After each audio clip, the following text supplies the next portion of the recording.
D.A.M.N time. Wake up, it's D.A.M.N time. D.A.M.N time. Truth in the booth and the whole chat line. I walk in with the facts, no fluff in the bag. Hot coffee, cold truth, let me raise that flag. They came for the jokes, but they stayed for the lesson. I turn headlines into business confessions. I don't do fake, I don't tap dance nice. I say what I said, then I say it twice. If the world gone crazy, I'm the morning alarm. With a mic in my hand and some smoke in my palm. Say D.A.M.N. D.A.M.N. Say it one more time. D.A.M.N. If the truth hit hard, let it ride. If the show got value, put some love inside. It's D.A.M.N. Everybody say it. D.A.M.N. Don't just replay it. D.A.M.N. We live in the chat. If the facts hit home, go and tap that tap. D.A.M.N. Hands in the sky, wake up, get smart, let the nonsense die. Tap that tap, drop that love. Shack going crazy when that truth show up. Tap that tap, drop that love. D.A.M.N. in the morning now, turn me up.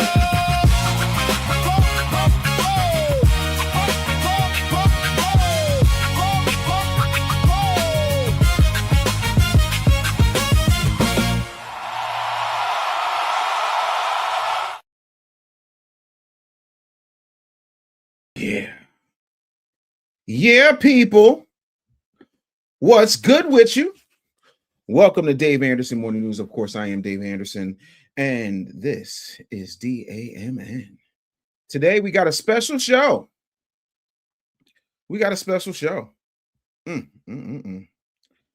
And I am extremely excited about this one because it's been a long time coming, and the people deserve to know what I know. Yeah. So let me not be rude. Let me say good morning and welcome to D.A.M.N, the Dave Anderson Morning News, where D.A.M.N stands for discipline, ambition, mindset. Now, today's show is going to be shorter than usual because I got a meeting in Delaware, and it's a big one. But apparently, Delaware could not conduct business without me physically entering the state. So let's get directly to it. Music industry titan Clive Davis has died in 94. You're going to hear all the familiar tributes today. Legendary executive, hitmaker, the man with the visionary golden ears. All of that's true. Clive Davis went from practicing law to running Columbia Records, and then later founded Arista Records and then J Records, and helped launch, develop, revive, or elevate artists to amazing heights, including Janis Joplin, Whitney Houston, Barry Manilow, Alicia Keys, Santana, Aretha Franklin, Phyllis Hyman, and others. But I want to discuss the Clive Davis story that people usually overlook. Clive Davis understood that the music business was never merely about music. It was about identifying talent, packaging talent, controlling distribution, building relationships, choosing records, commanding radio attention, managing perception, and convincing the public that one artist mattered more than the other. 50,000 talented people standing outside the building. That's the part that people miss. Now, I did not work directly for Clive Davis, and I will not manufacture some imaginary personal relationship because the man died. Now everybody suddenly needs a photograph and a testimony. No, but I have worked inside the machinery his generation helped create. I have worked with artists that he is responsible for. I worked in radio. I worked with what you now know as iHeart, Urban One, Cumulus, Comcast, digital platforms. I've had a record deal. I've dealt with artists, executives, promoters, programmers, and people who could change people's careers, sometimes with a phone call and a finger snap. And here's what I learned. The public believes success is discovered. The industry knows that success is constructed. Talent matters, the song matters, the performance matters, but relationships determine who gets heard. Budgets determine who gets repeated. Distribution determines who becomes unavoidable, and marketing determines who looks important, and gatekeepers determine whose genius gets called genius.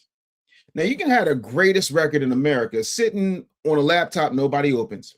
Meanwhile, another artist can have an average at best record backed by the right executives, radio relationships, playlists, interviews, press coverage, influencer campaigns, remixes, strategic controversy, and a marketing budget large enough to make mediocrity look like a cultural movement. That does not mean that Clive Davis manufactured untalented people. Yes, it does. Quite the opposite. His brilliance was recognizing exceptional talent and then understanding how to build around that infrastructure. Whitney Houston already possessed one of the greatest voices the world had ever known. Not going to take it from her.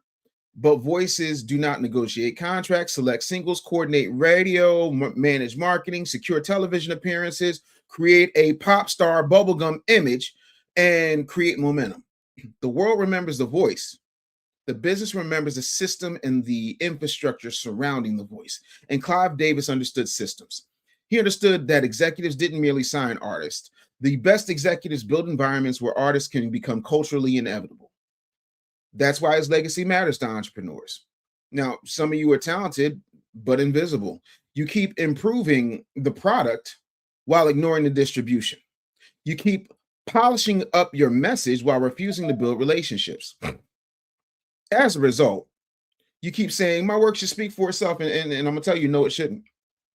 Your work does not have a mouth, a marketing department, a media strategy, or airfare. You got to go speak for the work. Clive Davis understood this, and something that many modern creators still resist. You need the product, you need the positioning, you need the platform, you need the promotion. Miss one of those, and somebody less talented but better organized will eat your lunch, take your audience, and then sell you a course on how they did it. Now, before I get any further into this, let me say this plainly. If this show gives you information, perspective, laughter, ammunition you can actually use, I need you to support the work through the super chats. Don't merely just sit on the sidelines, sitting in the comments talking about preach, Dave. No. Like encouragement pays the electric bill around here. Drop a super chat, include your question, your business, your city, your lesson the music industry taught you, and I will acknowledge as many as possible before I get out of here to go snap some necks and cash some checks. Support independent media while it's still independent. Once somebody pays for the microphone, they usually start choosing what can be said into it. I'm just letting you know. So let's continue. Now, there is another part of Clive Davis's legacy that represented the old school executive that actively listened for records.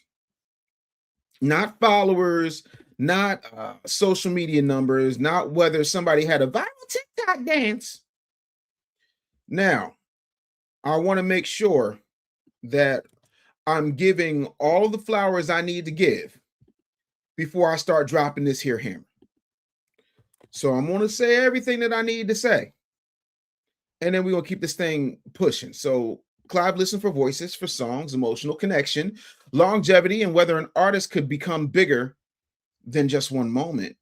Modern labels often want artists to arrive already developed, packaged, already viral, already profitable, already carrying an audience, and already preferably their own ring light. Then they want you to discover that the public has already discovered you. That's not artist development. That's corporate hitchhiking. Clive Davis came from an era where powerful executives could invest in building careers. The system could be controlling, unfair, political, and financially brutal. Let's not romanticize record labels as charitable organizations with drum machines, because they ain't. But there was still an understanding that a career required development. Today, a lot of artists just receive exposure without any development whatsoever. Followers without any type of ownership. You can thank Leroy Cohen for that 360 deal. Streams without sustainable income, and the temporary visibility without a long-term plan. They become famous enough to be recognized, but not wealthy enough to stop working. And that's one of the greatest tricks this and other devils have pulled in modern entertainment. The applause can be real while the money is imaginary. So when people discuss Clive Davis, don't only remember the celebrity standing beside him. Study the structure. Study how he found talent. Study how he paired artists with songs. Study how he used institutional power. Study how he treated cultural moments. Study how he remained relevant across radically different musical eras and radically different musical genres. Davis moved through rock, pop, R&B, adult contemporary, hip-hop, televised talent competitions because he understood that styles change, but the fundamentals of attention, emotion, positioning, and distribution remain remarkably consistent. That's the business lesson. Stop asking, am I talented? Ask, do I have distribution? Do I have positioning? Do I have relationships? Do I have a recognizable message? Do I own anything? Can I convert attention into income? Am I building a career or merely chasing moments? Because virality without infrastructure is just a crowded room noticing you briefly. Clive Davis built careers, catalogs, and cultural moments that lasted longer than most trending topics survive. That doesn't make every decision perfect. It makes the body of work undeniable. So today, respect to Clive Davis, but I'm not going to pretend that the music industry was clean, fair, or built merely on merit. I honor him by talking about what he understood. Talent opens the conversation. Strategy builds the career. Power owns the marketplace. Ownership determines who benefits after that applause stops. So, to every artist, coach, entrepreneur, independent thinker watching this, I want you to make sure you don't just create something brilliant, but build a system that prevents the world from overlooking it. So now that I've gotten all of that out of the way, right? Now that we've recognized that the man was a 94-year-old cultural icon, now that we've talked about all of the wonderful things he contributed to music, let's talk about common denominators. And when I say common denominators, I'm talking about the things that just kept happening around him.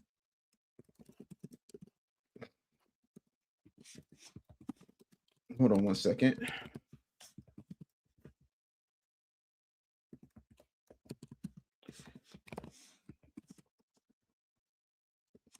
Because there's a lot I want to get to, and I want to make sure I don't miss anything.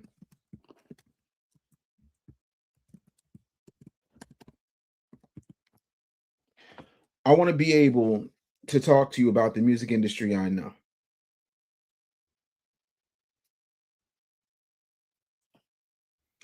I want to talk to you about how things happen.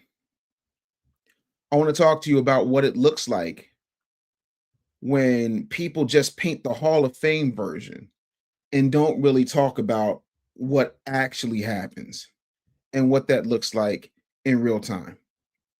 And that to me is extremely dangerous. And I've had this conversation a myriad of times with folks when it comes to what it looks like and how evil the music industry can be. Let me know where you're checking in from, because I want to make sure that we have an honest conversation. Shout out to TZ, peace and blessings to the B1 family. Shout out to my man TZ, about I think a YouTube member. Nightcast Media TV said Clive went on to launch a lot of careers. Absolutely, he definitely understood the power of marketing and consistency along with synergy. Can't argue that. What I will say is that we tend to romanticize people. We tend to create a version of history that isn't honest when it comes to what actually happened and what it took. Some of y'all will catch that bar in a minute. We got to start talking about things, real things, honest things, things that people don't want to talk about. And I'm going to lay it all out. And I only got 46 minutes to do it, so let Uncle Dave get busy. But if you got a question, I suggest you super chat, because your boy's about to start flowing straight from the survival scrolls. I'm not going to act like Clive Davis was this altruistic, beautiful beneficiary. I'm not going to act like he's just Janis Joplin and Usher. I'm not going to act like this man did not become the boogeyman or the Skeletor in a lot of artists, specifically foundational Black American artists' lives. I'm just not going to do that, because I understand how the game goes. And this isn't me making excuses for people signing deals, because everybody has a choice in what they sign. But if you call that a choice, that's like choosing between chlamydia and full-blown AIDS.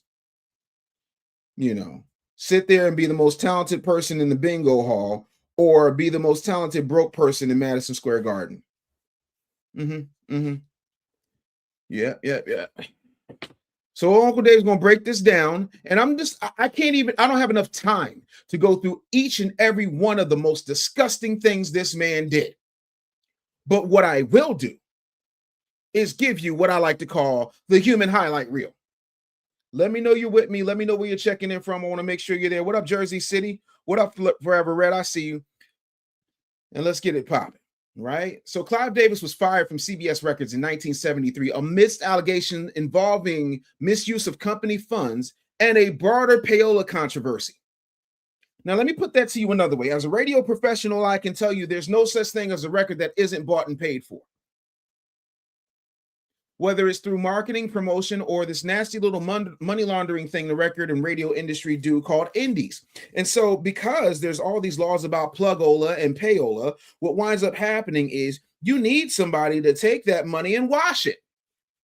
And so somebody came up with these independent promoter houses. And what these independent promoter houses do in order to circumvent the Federal Communications Commission and help the radio companies fatten their pockets and also help the record companies get airplay for the artists that they want to push down everybody's throat, they go to a middleman called an indie or an independent record promoter. And that independent record promoter says, hey, you've got a summer jam coming up or you've got a jingle ball coming up, and we want to give you this amount of money so that you can give away this many tickets courtesy of insert whatever record company you got here. So all this stuff has been happening since before I was born. I don't care if you're talking about Elvis, the Beatles, Michael Jackson, the Jackson 5, whomever you'd like to name. Kiss, the Rolling Stones, Jimi Hendrix, they all have had somebody grease somebody's palms, whether you're aware of it or not. And you'll find plenty of DJs who'll say, well, I never got paid. Yeah, that's because you're lacking. You're not high up on the totem pole. Sorry.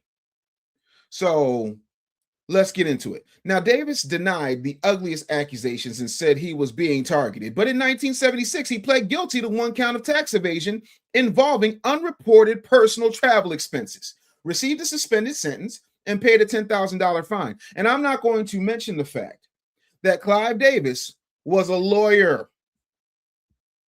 You say lawyer fast enough, you get another word.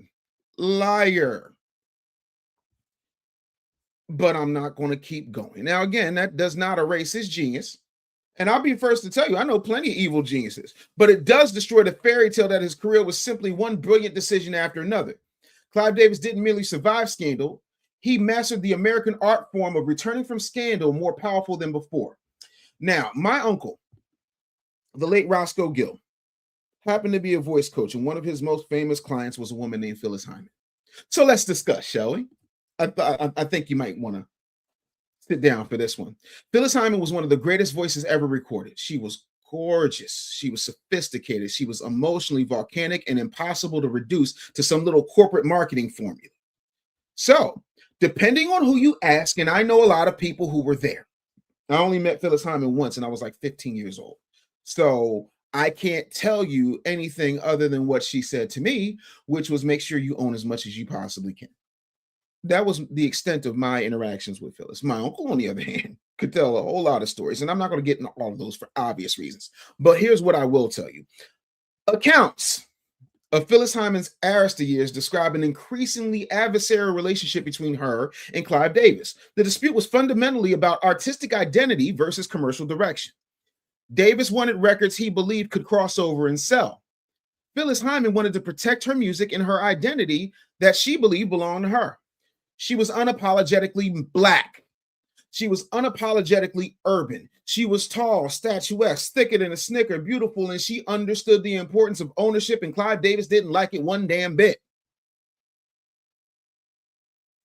So that conflict matters because the music industry celebrates difficult geniuses when they're profitable men. But when a Black woman says, I know who I am, suddenly she's uncooperative, unstable, too hard to market, too much trouble. Hyman's Arista contract ended after Goddess of Love in 1983. Around the period, Davis shifted enormous attention toward the newly signed ingenue named Whitney Houston. That doesn't prove that Clive Davis destroyed Phyllis Hyman, caused her death, or launched some secret campaign against her. There's no credible evidence supporting those internet inventions. But there's enough documented conflict to ask a legitimate question. What happens when the executive controls the budget, the promotion, the singles, the radio relationships, and the artist's access to the marketplace? You can have a voice from heaven and still be trapped in a building controlled by accountants and devils. period, point blank. Then, moving on, because I have to condense this for time. Then there's Milli Vanilli. Now, the public story is that Rob Pilatus and Fab Morvan fooled the world. Of course, that version is wonderfully convenient because it puts the entire scandal on two young men standing in front of the world, in front of the cameras. Producer Frank Farian created the project and controlled the recordings. Arista released the music in America. When the deception became undeniable, Milli Vanilli lost its Grammy, was dropped by Arista, and became an international punchline. Fab Morvan has since alleged that Davis and Arista executives knew the truth. Davis denied knowing, and Farian said Arista had not been told before signing the act. Now, if you happen to have a Paramount Plus account, there is a phenomenal documentary about Milli Vanilli, and it proves that Clive Davis absolutely knew what was happening and how to get around it and what was happening. Everybody, except these two young men, was covered and exposed, and nobody ever brought up any charges. So I'm not going to say that he was the mastermind. I just will say that, again, we're talking about common denominators. And when you see somebody on film talking about what he knew while cameras were rolling, that's what it is. But here's what we can say, aside from you watching that documentary. The performers became the faces of the fraud, while the producers, the executives, the distributors, the marketers, and the corporate infrastructure that earned money from the records escaped anything resembling the same public destruction. Blame it on the rain. On top of that, when have you ever heard of Clive Davis not listening to an artist without a backing track, without anything else? It never happened. So you mean to tell me that on this one, he just, we'll just sign them as is. I don't want to get a look on them. I don't want to hear what they sound like. I don't want to pick records for them. That does not jive with everything that we know about Clive Davis. But again, that's how the machine works. When the money's coming in, everybody's responsible. As soon as the scandal arrives, suddenly the artist acted alone. And the funny thing about that particular scandal is that when they started asking for more money, when they started asking for more control, when they started asking for their voices to be heard, all of a sudden there was a glitch at a live show, conveniently. Now, they were doing thousands of concerts, but all of a sudden there was a glitch at a live show. And then they tried to launch the real Milli Vanilli, which was the slack-jawed North American big backs that were singing that they said sounded better than Rob and Fab. But if you listen to Fab now, he sounds phenomenal. So, girl, you know it's girl, you know it's girl, you know it's girl. Horrible. So let's talk about TLC. One of the biggest groups on the planet. Hell, in history. Crazy Sexy Cool sold millions. The singles dominated radio. Hell, I played them a lot. The video shaped culture, yet the members filed for Chapter 11 bankruptcy, arguing that their contract was unfair and left them unable to pay their bills. Let that just wash over you for a minute. Hold on. We've got a super chat here. The Iceman with the $10 super chat. You better thank a YouTube member. Said he was smooth, a real piece of my heart. Met him on the freeway of love, but I was blinded by the light. Clive Davis, I will always love you. If you know, you know. Hashtag 305, hashtag B1, hashtag cut the check. Thank you so much. Now, I'm going to get back to TLC. You can be selling records by the truckload, winning Grammys, and still be broke as hell. Broke enough to need bankruptcy protection. That's not a music story. That's a business warning. And according to TLC's own retellings, they eventually stormed Arista's offices, removed TLC property, confronted Clive Davis, and, left eyes from Philly. I knew Lisa. And I will tell you, the version you hear is not how raw it really was. Listen, they went up in there with some homeboys. You feel me? They went up there and confronted this man because, again, it's about the deal. And what I found, and this is the part that I hate, a lot of people do good business, but sometimes good business is not fair at all. So they went up in there And some will say with nightsticks, some will say with baseball bats, some will say with some other things. Click, click, cut. Confronted Clive Davis and effectively refused to leave the office until they got a check. Now, the more theatrical hostage language comes from some people's storytellings, but again, we know that Puff dined them out. But the contract battle in and of itself was very, very real. Their deal was eventually renegotiated. So when people say Clive Davis created TLC, let's complete the sentence. The same corporate structure that helped make TLC famous also left one of the most successful groups alive fighting for the right to benefit from the very art that they created financially, even though they were arguably the most successful girl group at that time. So fame and wealth are not twins. Sometimes they don't even have the same daddy. Sometimes they barely know each other. So now let's get to it. I know this is what y'all been waiting on. So now we come to Sean Diddy Combs, Puffy, P. Diddy, Puff the Magic Diddy, Papa Diddy Pop. Combs left Uptown Records, right? Because according to Andre Harrell, and I talked to Andre Harrell myself, and I said, you fired Puff. Why'd you fire Puff? And listen, he said the same thing that they depicted in the movie. You can't have two lions in the jungle, you know? And again, he said, you know, my relationship with Puff is good, so on and so forth, bop, bop, bobbity, bop. But truth of the matter is, every 30 years or so, this man would get a new protege, a new executive.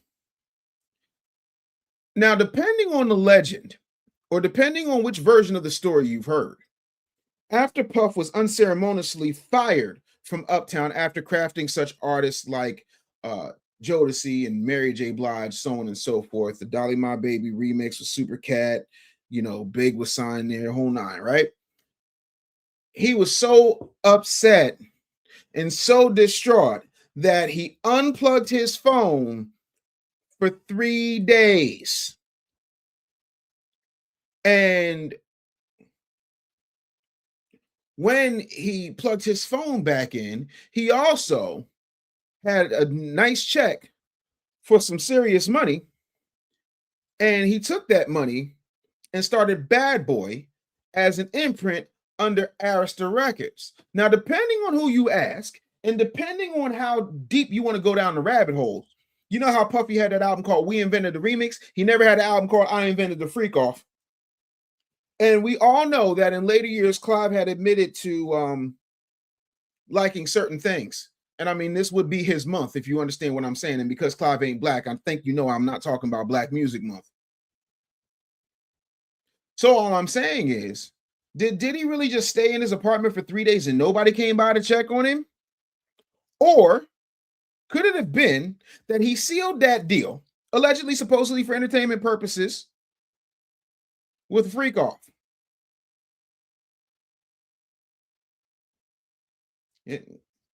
Look, I'm just asking. But we're going to go all the way there. We're going to go all the way there, right?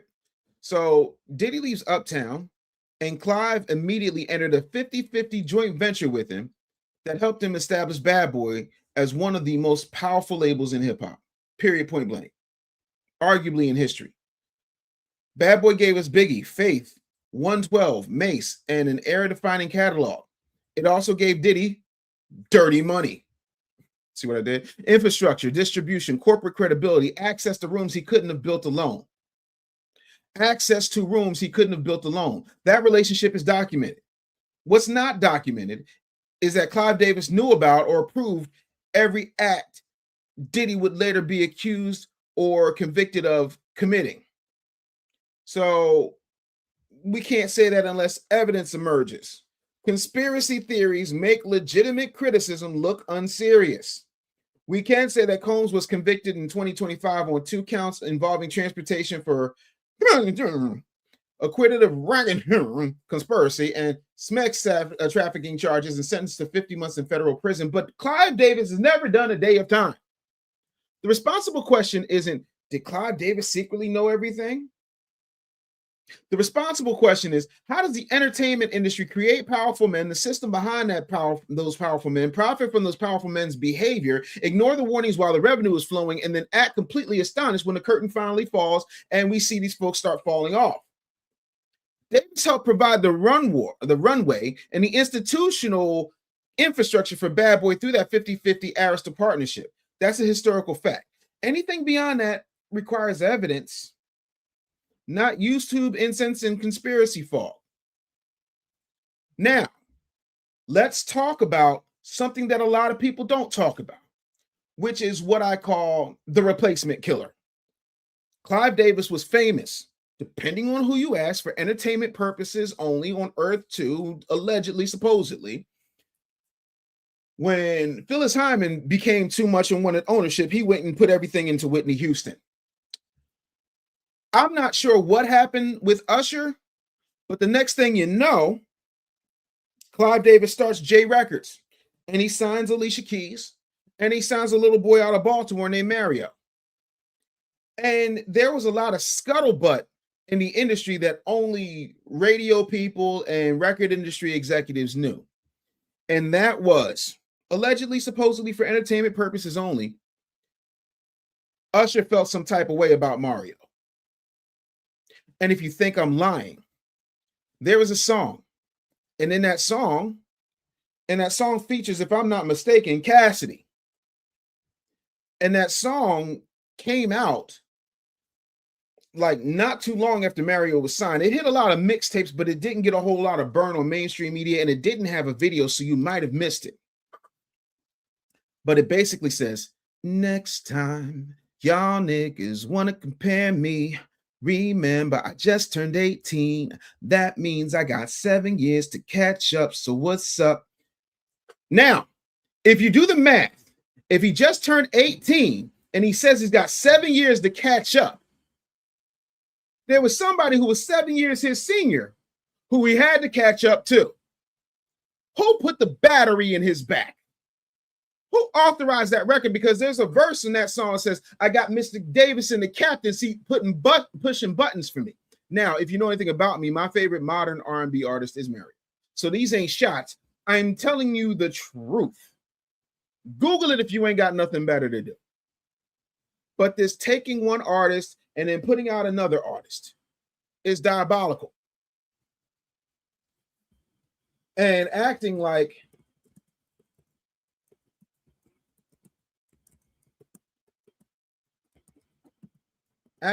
that's okay is not only diabolical, it's so disrespectful.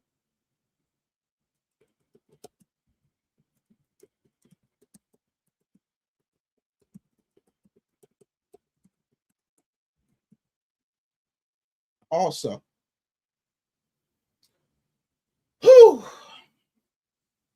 are we going to talk about the fact that Clive Davis is symptomatic of the greater music industry problem that we're having in this country? You got folks sitting up here putting out AI artists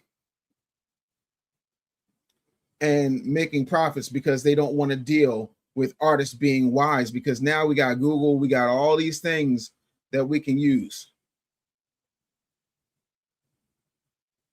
So I want to talk about this last thing, and then I'm going to play some stuff that I want you to see, and then we're going to get into these super chats.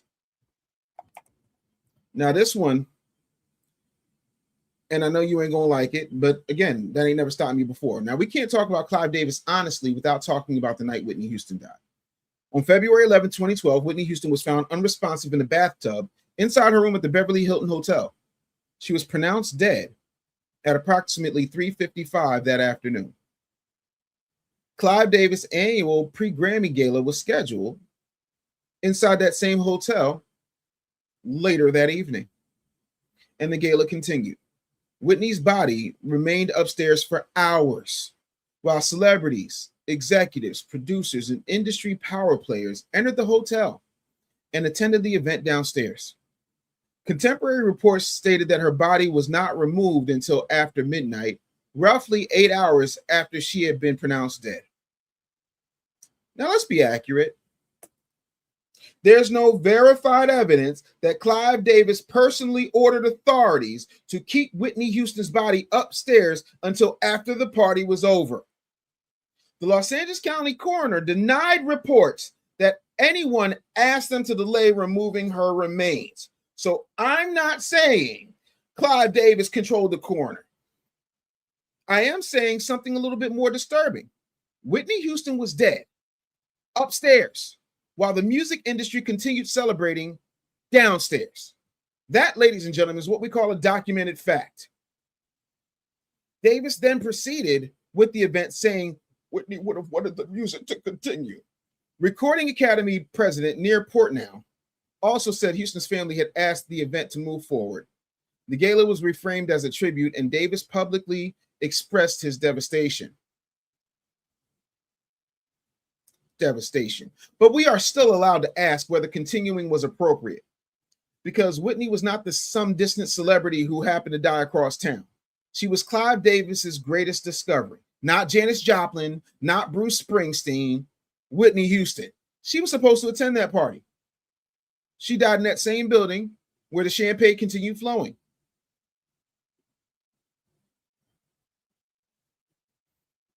I was at the Grammys. I saw a bunch of pre-Grammy parties. One, I was there with Kelly Price, and her and Whitney had sang. And listen, boy, listen. Anyway, her remains were still upstairs. You can call that resilience. You can call it a tribute. You can say the show must go on, but you cannot pretend that image is not at bare minimum grotesque, disgusting, and deplorable. A woman whose voice helped build and sustain an empire for decades was dead upstairs while the empire continued networking, drinking, partying, and other things downstairs. That, ladies and gentlemen, is the music industry in one picture. The other part of that is that last album. I remember David Foster saying that there's certain people like Barbra Streisand whose voice has just been phenomenal. That instrument keeps going. But that last album when Whitney was, I look to you, it took a lot. And you could see it when she was there. And it's ironic. And again, I can't necessarily prove that Clive Davis had anything to do with the untimely death of Bobby Christina, but I find it that the person who would have had control of Whitney's legacy and everything that came with it also passed away in a very similar fashion that her mother did. Where's Dr. Umar when you need him? You don't find that suspicious? You don't find that suspicious? You don't find that suspicious. Okay, I reloaded. So,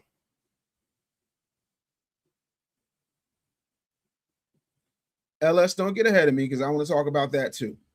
When Whitney was alive, her voice generated money, countless millions, influence, prestige, awards, institutional power. When she died, the schedule remained more powerful than the tragedy. And that is the question nobody wants to ask. At what point does the show must go on become another way of saying the machine can't afford to stop? Because maybe Whitney would have wanted the music to continue, but she wasn't there to say that herself. Other people spoke for her, just as executives have spoken for the artist throughout her entire career that manufactured that image that made Bobby Brown look like a demon and Whitney Houston look like an angel. And I'm not accusing Clive Davis of causing Whitney Houston's death. There's no credible evidence supporting that claim. I am examining what happened afterward, because a pause would have cost nothing compared to what had just been lost. Cancel the gala, turn it into a private vigil, send somebody home, do something that says a human life matters more than the industry calendar. Instead, the red carpet rolled out, the step and repeat remained, the cameras were rolling, the ballroom opened, the executives gathered, and Whitney remained upstairs, still wet when they pulled her out of the tub hours after the fact. that does not erase everything Clive Davis accomplished, but it does belong in the record, because legacy is not merely the awards you displayed. Legacy is also what's prioritized when the trophies can no longer drown out the truth. Now, was continuing that party a legitimate tribute to Whitney, in your opinion, or was it the clearest evidence that music industry treats people and artists specifically like products, even in death? I would love to know what your thoughts are. You can go ahead and put Whitney in the super chat and then tell me where you stand. And please don't type a 12-paragraph dissertation. I ain't got time. You know, especially if you're typing that dissertation while guarding $5 like it contains the nuclear code. Support independent media here, people. Support research conversations. Because corporate outlets will give you the tribute. Over here at D.A.M.N, we're going to examine the truth. And it's a lot of people out here bugging out. And I mean really bugging out. Respectfully. So y'all can go ahead and hit them super chats. I am going to play something that I thought was extremely interesting that I came across this morning. And when I heard it, I was blown away. And I'm trying to get this young lady on the show. But I was like, oh, okay, she got something. Then I couldn't believe what I was hearing when I heard it. And I was like, yo, she going in. So I want y'all to check this out. And y'all tell me what you think.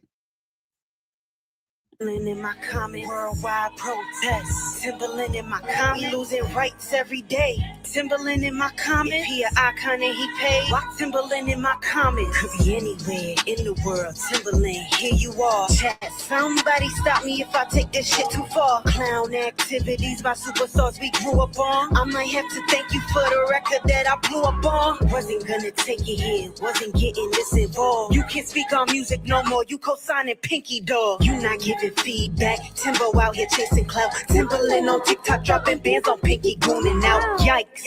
Everything in the dark coming to the light. Taking credit for music you ain't even right. A thieving nigga, that's that shit I don't like. All music is bland and boring since this election. Is that some coonery I'm detecting? With everything going on, that's your message? We lost when chat, he a sellout, not a legend. Timbo, you delusional. Timbo chronically online. Get some fresh air, Tim. Touch grass, go outside. Maybe log out of your Twitch, take a break from the chat. Fighting for your life in these comments. You ain't noticed that? Timbo got his ass out. I'm about to cash out. Monetize the moment a icon became a crash out. Timbo going out bad. I'm a witness, shit sad. Don't baby girl me, my nigga. You not my dad. Don't baby girl me with the allegations you got. Don't baby girl me when you out here signing AI. Your opinion on my music, I do not remember asking. Old washed up niggas is not my demographic. No love for the culture, no respect, no passion. Timbo in my comments could be anywhere on any atlas. You losing it, Tim. I think you should take a break. If not for your own nigga, do it for your children's sake. Please, Timbaland. Nothing but love for you, Missy. Get your man, Missy, he on live again. He taking money to review artists' music. Put a muzzle on that man. Missy, you would never do that. Things could have been different. Could have been like for real. Real, recognize real. There's a difference, we could tell. Kiss goodbye your legacy. Kiss goodbye your reputation. You used to be iconic. Now you washed up in the hater. Now you getting exposed for the lame ass shit you do. Stopping artists from eating cause they ain't break bread with you. You don't pay your employees. Now your ass is getting sued. Is that why you charging indie artists for music review? World on fire, Timbaland in my comments. Worldwide protest. Timbaland in my comments, losing rights every day. Timbaland in my comments, he an icon and he paid. Why Timbaland in my comments? You ain't got better shit to do, Tim? For the community and all that. You don't got better shit to do.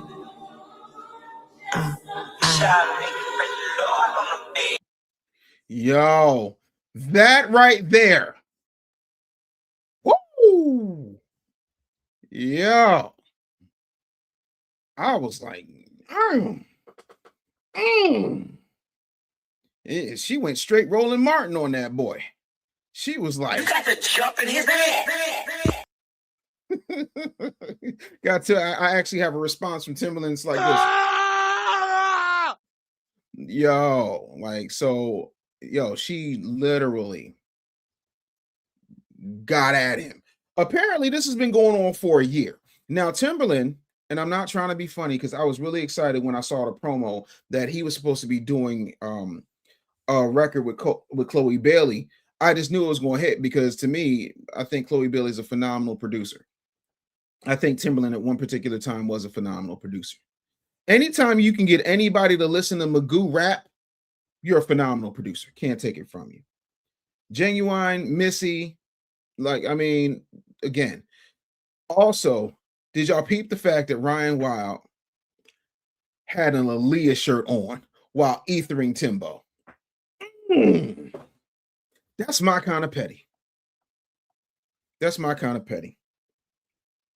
Simply because I love it when people are really getting at folks. But yo, this industry is crazy.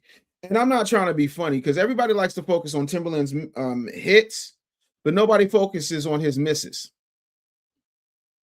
Oh, y'all don't remember when Timbaland missed? Sebastian was a miss. Magoo was a miss. Bubba Sparks. I mean, I liked a couple of. I like Miss New Booty, and I liked Ugly, but outside of that, now wonderful guy, very nice dude. And got nothing against Bubba Sparks, but come on, man. Like Timbo has put up a whole lot of bricks. A whole lot of bricks. Somebody said, who? Oh, yeah, there was a time when Timbaland tried to put his brother on and it didn't work out too well. Everybody talk about R. Kelly, but ain't nobody talk about Timbaland. Baby girl, better known as Aaliyah. Give me goosebumps and hot fevers. Make a play haters believers. Don't you know? Gotta tell somebody. Anyway, let me not even. He did drop the ball on Miss J. Shout out to Philly. He did drop the ball on Miss J. Miss J should have been a slam dunk.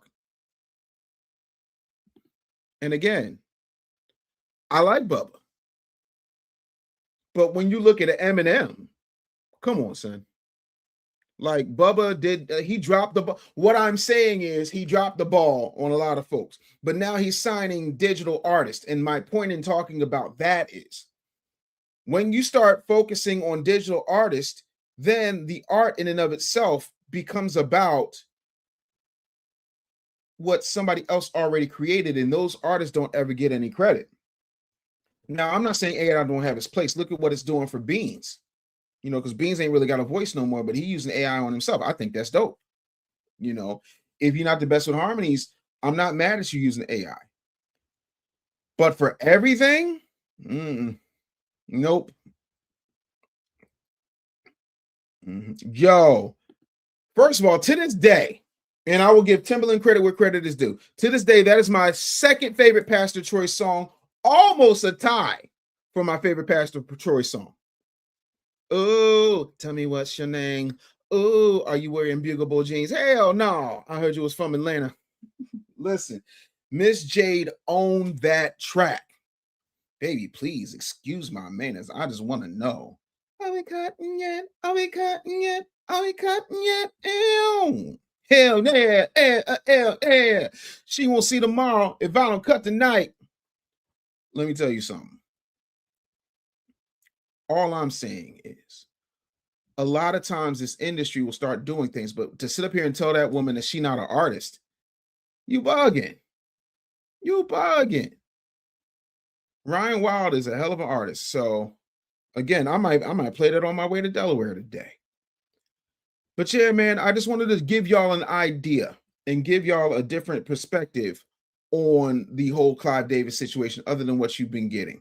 And I want to thank everybody for stopping through. Oh, make sure that you register for the Wealth Masterclass, which is absolutely phenomenal. It takes place this Friday. Yeah, no, 100%. And the Iceman said, yeah, no, that's an absolute Snapple fact. 100%. So listen, I got to get up out of here because I got a long road ahead of me, but I'm here for it. I'm definitely here for it. I hope y'all have a phenomenal day. We're going to be back on the scene crispy and clean tomorrow, bright and early, 10 a.m. I appreciate y'all more than anything. I want to thank y'all for being here. And y'all already know what time it is. Y'all already know how we get this down.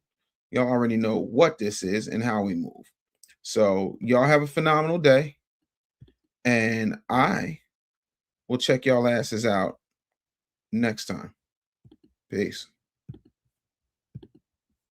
Get on.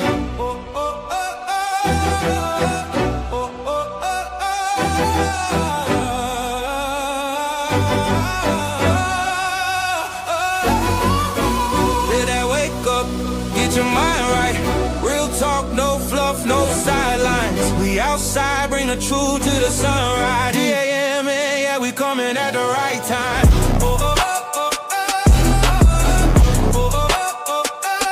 Dave Anderson Morning News. Like Hook Media. Morning Media just got dangerous.